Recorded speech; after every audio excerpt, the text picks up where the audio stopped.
Hey guys, welcome to another episode of Fishing the West. I'm your host, Jon B. Today's video, I'm going to share with you how I personally like to pick apart clear water lakes. And I've grown up fishing these types of lakes a lot. I'm at Three Oaks Recreational Park in Crystal Lake. It's a great community hole for anglers looking for clear water smallmouth and largemouth. And I thought, why not make a video today breaking apart how I personally fish lakes like this, deep, clear stone quarries.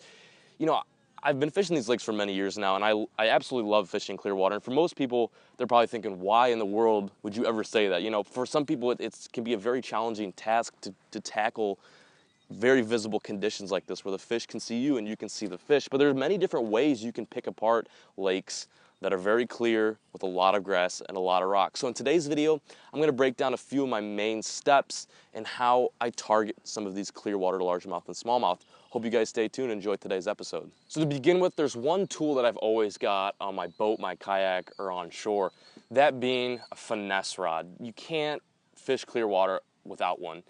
Even if they're not biting on a finesse rig, you've always got to have one on there as a backup. The one that I usually generally have on my boat is a drop shot rod. This is a 610 Inferno. I've done reviews on this rod. It's a great little setup.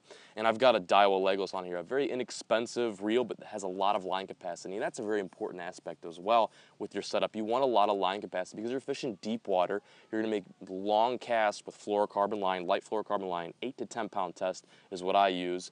And you need to be able to position yourself away from those fish. You know, like I said previously, the fish can see you and you can see the fish, and fish will have lockjaw if they know that you're in the area and they sense kind of a disturbance and they get a little finicky and not necessarily want to key in on your bait that you're throwing. So what I like to do is I like to get a pretty long rod. A 610 is short. I like to even go up to 7.6 sometimes with my spinning setup. Have a reel with a lot of line capacity, and I'll throw a drop shot. Drop shot rig's probably one of my favorite rigs out there in the bass fishing industry. There's a variety of different ways and types of drop shot rigs as far as leader lengths goes and hook sizes. I like using very tiny hooks, very small ones. As you can see, this is a little Gamakatsu finesse hook, very small. Even with that big worm on there, you think the fish will be able to latch onto that. But having a very tiny hook, keeping the bait as low key as possible is very important.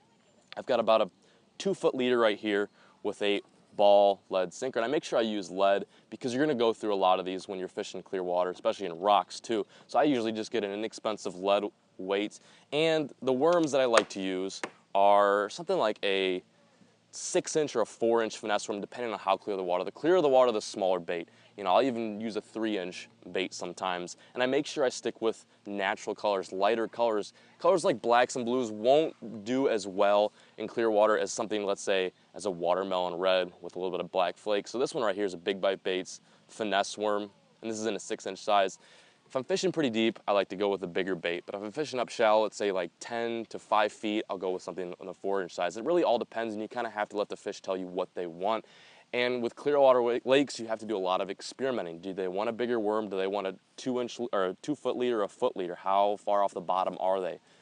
In the summertime, I like a longer leader because they're going to be sitting a little bit higher off that bottom, above grass piles, above rocky flats, and they seem to hit it when that bait's a little bit higher. That's just my personal preference. So this is the setup that I like using. Like I said, I've always got this on my boat when I'm fishing, even if they're not hitting the drop shot, even if I don't think that, you know, they're going to hit the drop shot that day. I've always got this as a backup plan because this is one of the most effective tools by far you will ever use when fishing clear water. So up next, I'm going to be talking about things to look for when you're fishing a clear water lake. So along with having an effective rig like the drop shot, it's important to key out different characteristics in the lake that you're fishing.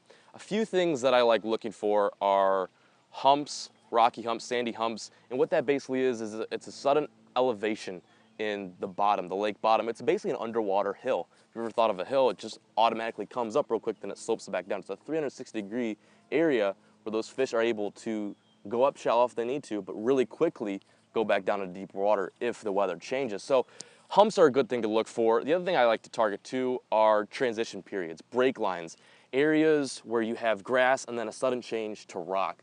Those areas seem to hold a lot of fish. Bait fish will kind of congregate in between that break line, and bass will know that, use the grass as an ambush point, and come out and eat the bait fish. So areas like that, a great place to work a drop shot or even like, let's say, a light jig across.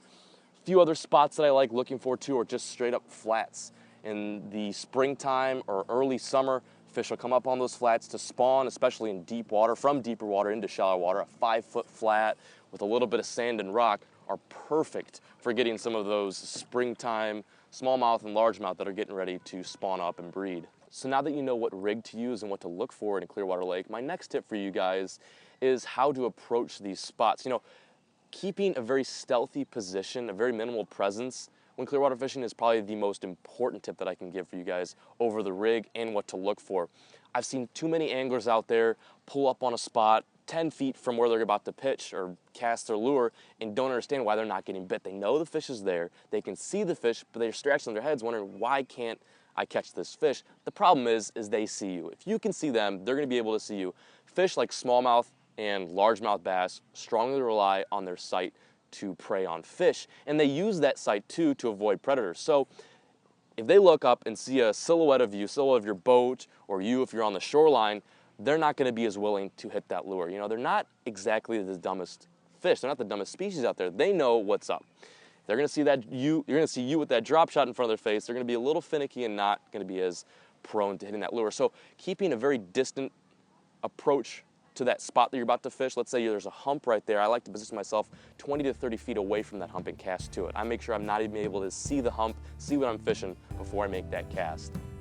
Thanks for watching today's video. I hope you guys learned a little bit about Clearwater fishing and kind of how to approach some of these stone quarry type lakes. If you guys are interested in checking out the products that I mentioned in today's video, I'll leave the links as to where you can purchase them in the description below. Thanks for watching, and I'll catch you guys next time on the next episode of Fishing the Midwest.